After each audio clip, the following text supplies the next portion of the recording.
కొబ్బరి పులావు సింపుల్గా.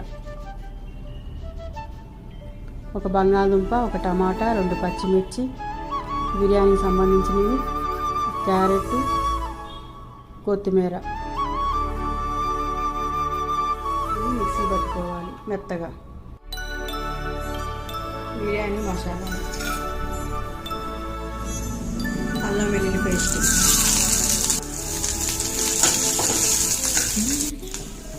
ఒక ఉల్లిగడ్డ,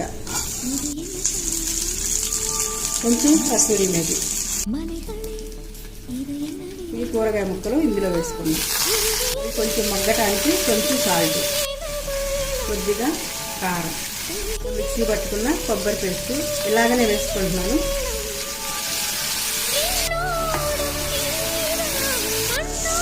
ఈ గ్లాస్ బియ్యం తీసుకున్నాను. ఈ గ్లాస్తో గ్లాసున్నర వాటర్ పోస్తున్నాను. ఒక స్పూను గరం మసాలా వేస్తున్నాను. ఈ వాటర్ కొంచెం ఉప్పుగా ఉండేటట్టు సాల్ట్ వేసుకోవాలి. మరుగుతున్న ఈ నీటిలో ఈ బియ్యం వేసుకోవాలి. మీ దగ్గర ఒక నిమ్మ పద్దు ఉంటే పిండుకోండి. నా దగ్గర లేదు, వెనిగర్ వేస్తున్నా. నెయ్యి వేసుకోండి, చాలా బాగుంటుంది. సారీ ఇలా కలదిప్పుకొని ఇప్పుడు ఇంత ఎసురు ఉన్నప్పుడు మనం సిమ్లో పెట్టుకోవాలి.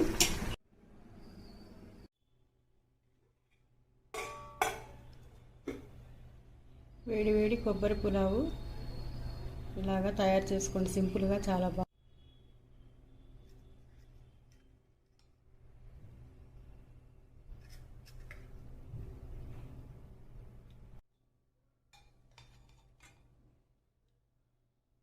ఇది ఇలాగా వట్టిదైనా తినొచ్చండి.